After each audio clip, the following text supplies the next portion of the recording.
আসসালামু আলাইকুম। প্রিয় দর্শক, অন্য মঞ্চের আলোচনায় আপনাদের সকলকে আমন্ত্রণ জানাচ্ছি।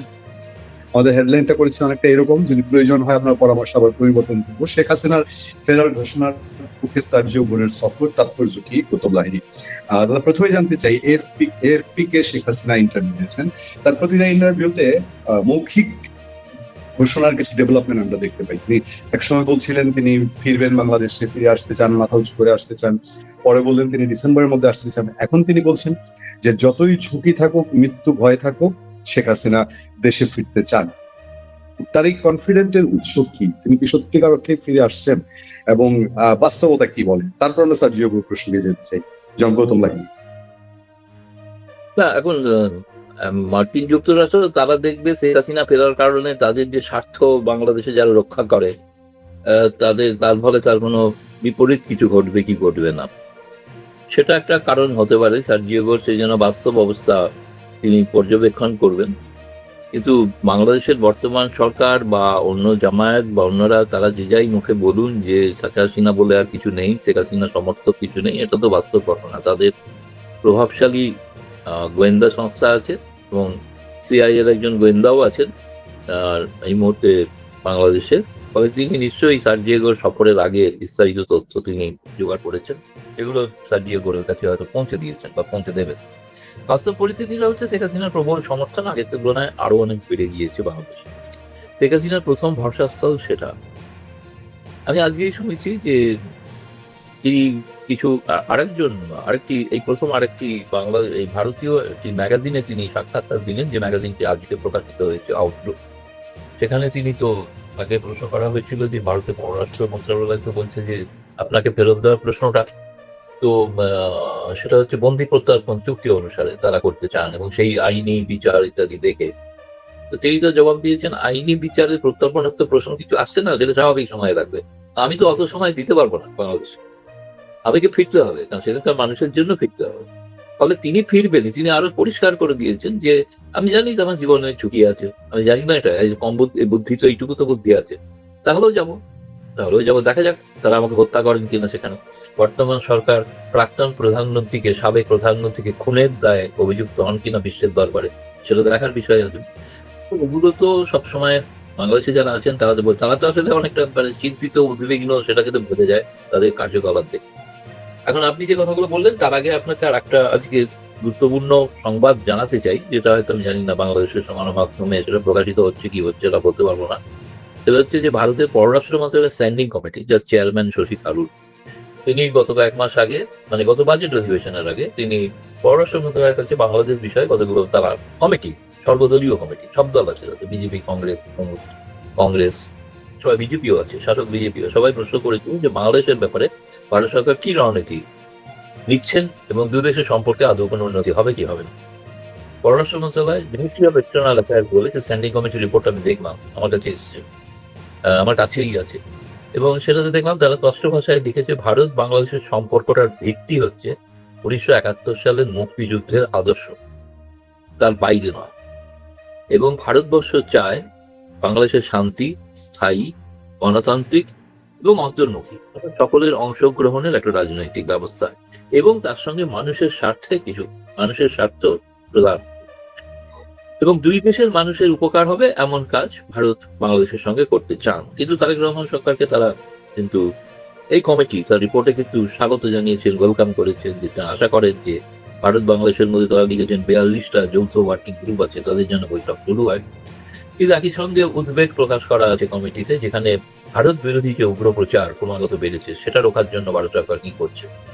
পাশাপাশি বলছে সেটা ট্র্যাক 2 বা ট্র্যাক 1.5 আলোচনা করা হচ্ছে, বিভিন্ন সাংবাদিকদের সঙ্গে কথা চলছে এবং সেখানকার সুশীল সমাজের সঙ্গে কথা বলছে, যাতে ভারত বিরোধী মনোভাবটা, এবং সেটা বাংলাদেশের পক্ষে সুখকর নয়, ভারত বিরোধী মনোভাবটা সুখকর হলে কথা ছিল, কিন্তু সুখকর নয়, স্বস্তিদায়কও নয়। ফলে বাংলাদেশের সেই জন্য এই প্রশ্নটাকে কিন্তু পররাষ্ট্র মন্ত্রণালয় আজকে, যেদিন সার্জিও ঢাকায় পৌঁছেছেন সেই দিন রিপোর্টটা পার্লামেন্টে পেশ করা হয়েছে, রাজ্যসভা এবং লোকসভা, দুই সভাতে।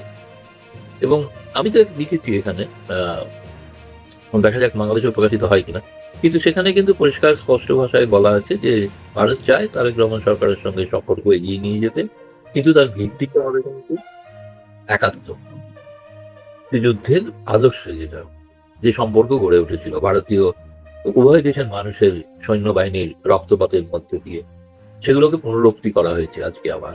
ফলে এটা খুবই একটা তাৎপর্যপূর্ণ বিষয় আমার মনে হয়েছে, কারণ ভারত সরকার তার যে ঘোষিত নীতি তার থেকে ভারত সরকার সরেনি বা সরছে না, সেটা যিনি ক্ষমতায় থাকুন না বলছে।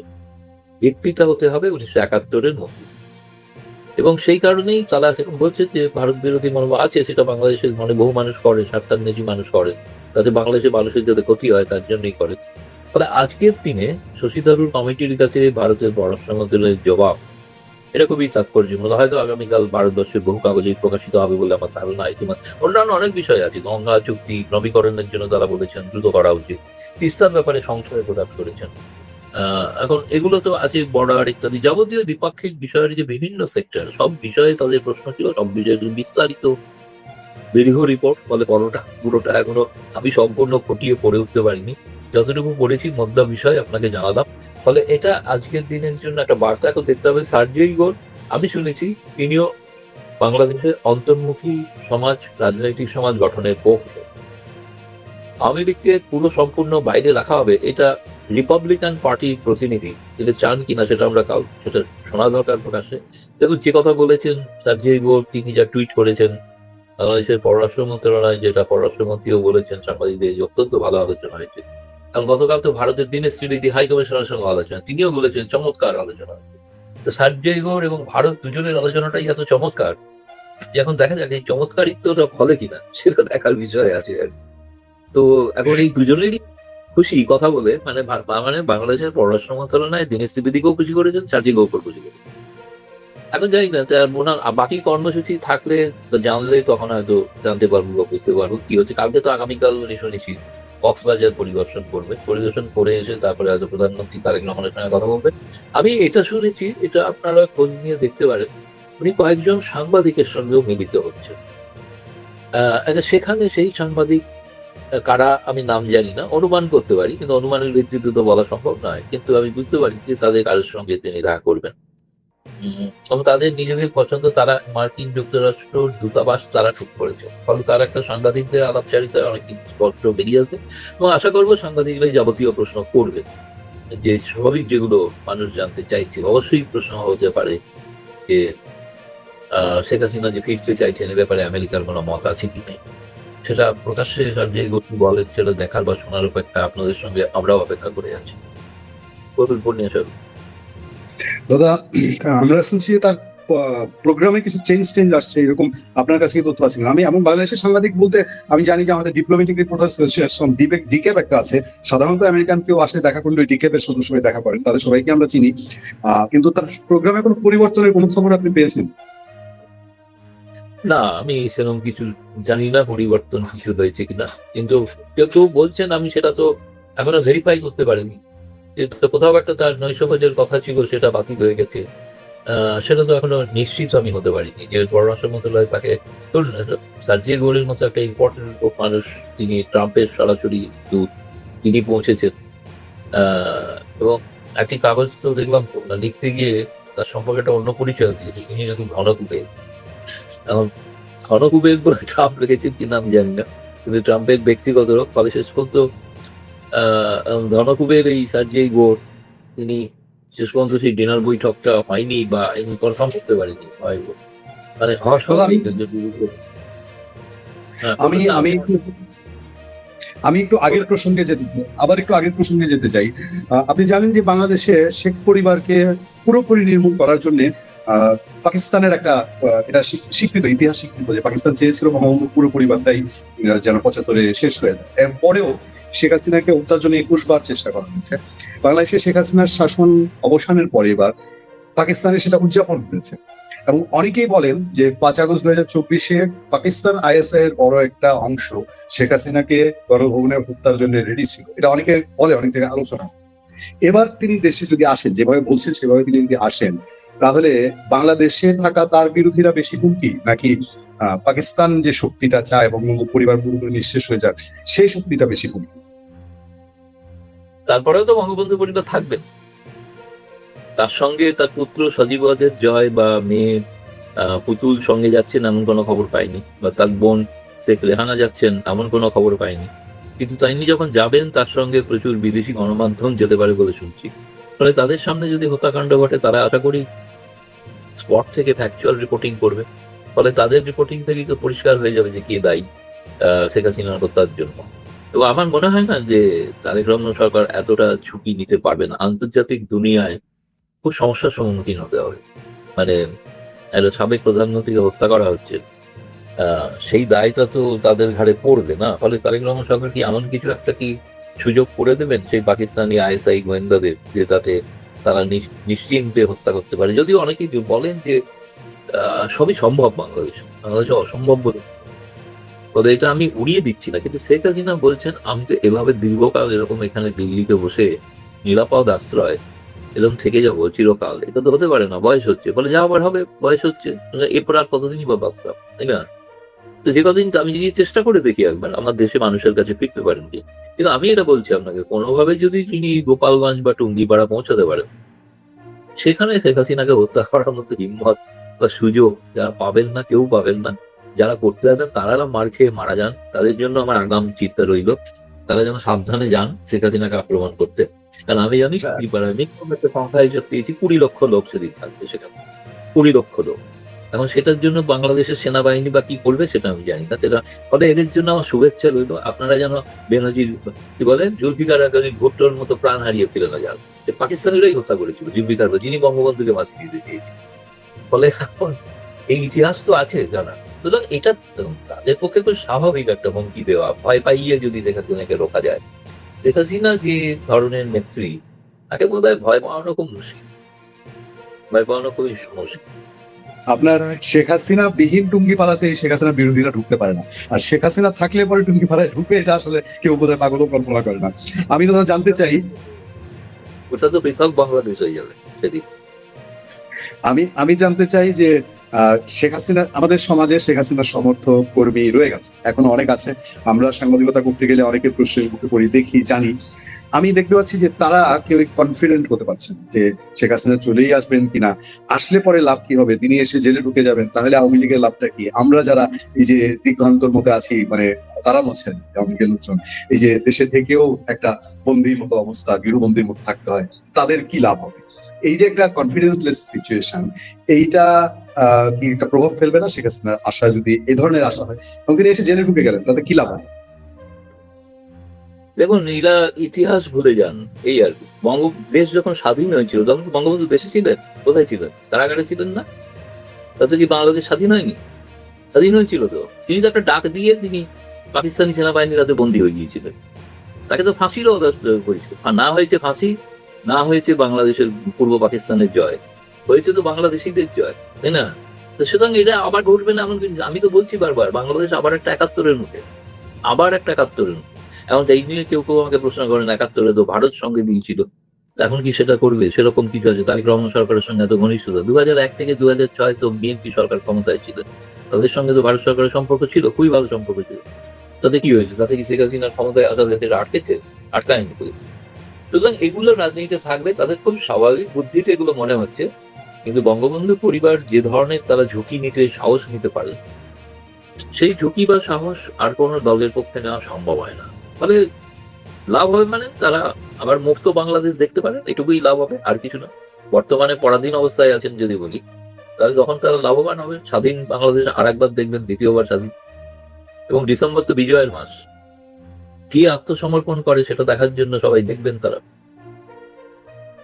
শেখ হাসিনা আরেকটা টপিক, আবার দীনেশ ত্রিবেদীর ইয়েতে চলে যাই। আপনি জানিয়েছেন, আপনি বলেছেন যে বাংলাদেশের পররাষ্ট্রমন্ত্রী, পররাষ্ট্র প্রতিমন্ত্রীর সঙ্গে দীনেশ ত্রিবেদী দেখা করেছেন। সেখানে তারেক রহমানের ভারত সফরের আমন্ত্রণ যেটা চলে আছে, এটা নিয়ে কথা বলেছেন। দীনেশ ত্রিবেদীও বলেছেন যে এটার দিকে ভারত তাকিয়ে আছে। হ্যাঁ, এই সফরটা হলে পরে কি ধরনের ফলাফল আনবে, কি ধরনের প্রভাব পড়বে, আর যদি না হয় কোনো কারণে, তাহলে কি হবে? না হলে বাংলাদেশের ক্ষতি, না হলে বাংলাদেশের ক্ষতি, এক কথা। কারণ এটা তো শুধু ভারতের নয়। শুনুন, তারেক রহমান সরকারের পক্ষে একটা সুবিধা আছে, তিনি ভারতের সঙ্গে কোনো দ্বিপাক্ষিক সফরে আসছেন না। তিনি ব্রিক্স, একটা আন্তর্জাতিক বহুদেশীয় মঞ্চে একটা শিখর সম্মেলনে আসছেন বিশেষ অতিথি হিসেবে। সেই সময় প্রত্যেকটা দেশের সঙ্গে তার বৈঠক হতে পারে, চীনের সঙ্গে হতে পারে, রাশিয়ার সঙ্গে হতে পারে, ভারতের তো খবর নিশ্চিত আসছেনি। এখন ভ্লাদিমির পুতিন কিছুদিনের মধ্যে সম্পর্ক কনফার্ম হতে পারে। 11টা দেশ, তার মধ্যে ইরানও আছে। ফলে এইসব দেশের প্রত্যেকের রাষ্ট্রপ্রধানের সঙ্গে তারেক রহমানের একটা সাক্ষাতের সম্ভাবনা আছে, ভারত ছাড়াই। এরপরে ধরুন ভারত, কিন্তু তিনি এলে প্রত্যেকটা দেশ কিন্তু শেখ হাসিনা প্রসঙ্গ উত্থাপন করবে। তারা জানতে চাইবে যে বাংলাদেশে কি ধরনের রাজনীতি হচ্ছে, কি রাজনীতি হচ্ছে। আচ্ছা, চীন তো জানেই, কিন্তু বাকিরা অনেকে আরো তথ্য বসায় তারেক রহমানের কাছে জানতে চাইতে পারে। এটা আমি জানি না এটা যে ভারতের কোনো কৌশল কিনা, যে এদেরকে দিয়ে প্রশ্ন ঘুরিয়ে জানা যে সত্যি সত্যি বাংলাদেশে শেষ পর্যন্ত ইনক্লুসিভ পলিটিক্স হবে কি হবে। এখন সেটা ভারতের সঙ্গে যখন কথা হবে, তখন ভারত নিশ্চয়ই অন্য যাবতীয় দ্বিপক্ষীয় সম্পর্ক উন্নত করা, যেগুলো যেগুলো বন্ধ হয়ে যাচ্ছে সেগুলোকে শুরু করা ইত্যাদি বিষয় তো শুরু হবে, হতেই পারে আলোচনা। কিন্তু তার সঙ্গে তো এটা অবভিয়াস ব্যাপার না যে সেখানে যে প্রসঙ্গটা তো অনুচ্চারিত থেকে যাবে, এটা হতে পারে। তারা তাদের মত বলবেন শেখ হাসিনা সম্পর্কে, কিন্তু ভারত তাদের মত, তার মত শুনবেন এবং তাদের মতামত বলবেন। ফলে এটা বিষয়টা আলোচনা, সেপ্টেম্বরটা সেজন্য খুব গুরুত্বপূর্ণ বিষয়, গুরুত্বপূর্ণ সময়, যে সময়তে এই বিষয়ে একটা কোনো সিদ্ধান্ত হয়তো জানা যেতে পারে। বা তারেক রহমান সরকার, যেহেতু তারেক রহমান সরকারের মুখে প্রকাশ্যে ঘোষণা করা সম্ভব নয় যে আমরা শেখ হাসিনাকে সাদরে লাল কার্পেট দিয়ে করতে হবে, এটা তো সম্ভব না। কিন্তু আর কি করা যেতে পারে, সেটা নানাবিধ পথ আছে। যদি চান, সদিচ্ছা যদি তাকে অনেক কিছু করতে পারে, যেটাতে ভারত হয়তো চাইতে বুঝাতে যে যেটা আজকে ভারত সরকারের উত্তর ইনক্লুসিভ সোসাইটি দরকার এবং 71-এর মুক্তিযুদ্ধের আদর্শে বাংলাদেশ প্রয়োজন। তো সেই 71-এর মুক্তিযুদ্ধের বাংলাদেশ, তাতে বিএনপিও অংশীদার ছিল। ফলে তারা এবং আওয়ামী লীগ দুটোই তো 71-এর মুক্তিযুদ্ধের পক্ষের লোক, না তো জামায়াত না এনসিপি তো জন্মই হয়। তাদের বাবারা হয়তো লড়াই করে থাকতে পারে, যাদের জানেও না, আমার জানি না তারা করেছিলেন কিনা, সন্দেহ আছে। বিশিষ্ট আপনাদের বুদ্ধিজীবী লিখেছেন, তিনি তো প্রকাশ্যে বই লিখেছেন 71-এর যে সংবিধান সেটাই জাতিগত সংবিধান। আমি আর নাম বলে তাকে বিখ্যাত করতে চাইছি না। তিনি, তার স্ত্রী একসময় ইউনুসের উপদেষ্টা হয়েছিল, মৎস্য উপদেষ্টা, এসেই ভারতের মাছ রপ্তানি বন্ধ করে দিতে চেয়েছিল। এবং তার সঙ্গে তিনি আবার তার আগে পার্লামেন্টে মহিলাদের সংরক্ষণেরও বিরোধী ছিলেন। একজন মহিলা হয়ে মহিলা সংরক্ষণের বিরোধী ছিলেন। মানে বুঝতে পারছেন তো কি ধরনের পুরুষতান্ত্রিক মানসিকতার তারা। সোজা কথা, খুব পিছিয়ে পড়া মানুষ, চিন্তাশীল, নিজেদের দার্শনিক বলে থাকেন, তা আসলে পিছিয়ে পড়া দার্শনিক, পিছিয়ে পড়া চিন্তা, নেতিবাচক চিন্তার দার্শনিক। এটা সমাজের কিন্তু কোনো উপকার করতে পারে না, ক্ষতিই করতে। এখন ধীরে ধীরে একটু বিচ্ছিন্ন হয়ে গেছেন, এটা অন্য বিষয়। কিন্তু যেটা বলবো, একটা বিষয় আলোচনায় আসতে পারে সার্জিও গোরের সফরে, আমার মনে হয় যে এটা হচ্ছে যে রাষ্ট্রপতি নির্বাচন। রাষ্ট্রপতি নির্বাচনে যেটা বিএনপি তাকে চায়, যেটা বিএনপির ইচ্ছা আছে, তাকে দিয়ে করতে চায়, সবই ঠিক কথা। কিন্তু এখন সার্জিও গোর তাদের পছন্দ কি, তারা কি রিপাবলিকানদের মতো, এই ডেমোক্র্যাটদের মতো আবার ইউনুসকে চাইবেন কি চাইবেন না। ইউনুস যে খুব হাল ছেড়ে বসে আছেন এমন কিন্তু নয়, তিনিও সব ধরনের কলকাঠি নয়। তবে সার্জিও গোর থাকা অবস্থায় ইউনুসের সঙ্গে সাক্ষাৎ করলেন কি করলেন না, এটার দিকেও আমাদের সকলের চোখ থাকা উচিত আর কি, রাখা উচিত। কার সঙ্গে বা কিছু যে বললেন যে তার কাপড়সূচি কাটছাট হয়েছে, সেটা জানা দরকার আর কি। কাটছাট বলতে কি বোঝাচ্ছে? তিনি কক্সবাজার থেকে ফিরে এসে প্রধানমন্ত্রীর সঙ্গে সাক্ষাৎ করবেন, আরো অনেকের সঙ্গে সাক্ষাৎ করার তার কথা, ইনক্লুডিং সাংবাদিক। তো এখন দেখা যাক সেটা হয় কি হয় না। আমি দাদা শেষ প্রসঙ্গটা তোলার আগে আমার নিজের সাংবাদিক হিসেবে একটা পর্যবেক্ষণ আপনাকে জানিয়ে নিই। বাংলাদেশের রাজনীতিতে এবার এ মাসে এসে প্রমাণ হয়েছে যে এনসিপি আসলে আর প্রাসঙ্গিক না। আমি অনেক সময় আমার আলোচনা ব্যক্তিগত শোগুলাতে আমি বলি যে আমার প্রেডিকশন হলো যে এই দলটা বাংলাদেশে ফ্রিডম পার্টির মতো একসময় বিলীন হয়ে যাবে, ভ্যানিশ হয়ে যাবে। তারা একটা পদযাত্রা করছে, সেখানে লোক হয়ই না, বলতে গেলে একদমই লোকজন হয় না, পাবলিক পার্টিসিপেশন তো নাই, তাদের নেতা কর্মী খুব কম। আমি আরেকটা প্রসঙ্গে যেতে যেতে চাই, আপনার একটা কথা আমাকে অনেকেই, গতকালও আমাকে একজন রেফারেন্স দিয়েছে, বলছি যে দাদাকে আপনি জিজ্ঞেস করেছিলেন বাংলাদেশ ভারত সম্পর্কটা কখন ভালো হবে, দাদা উত্তর দিয়েছিলেন যে যখন থেকে ট্যুরিস্ট ভিসাটা ওপেন হয়ে যাবে আপনি ধরে নেবেন সম্পর্কটা ভালো হয়ে যাচ্ছে বা গেছে।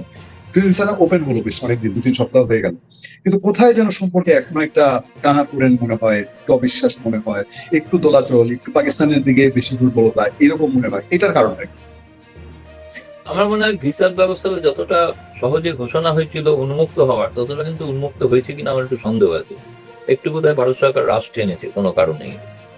তার কারণ যেটা ভাবা হয়েছিল যে এই ধরনের একটা যে মানুষের উপকারের জন্য যে একটা সিদ্ধান্ত হলো, তাদের যে ধরনের প্রতিদান তো নয়, আমি বলছি তার যে একটা পাল্টা কিছু করা, উল্টে কিছু করা সরকারের পক্ষ থেকে। আমি তো বলছি তো তারেক রহমান সরকারের ক্ষমতায় আসার পর থেকে আপনি একটা কোনো উদাহরণ দিতে পারবেন না যে উদাহরণে যে তারা ভারতের জন্য এত কিছু করেছে।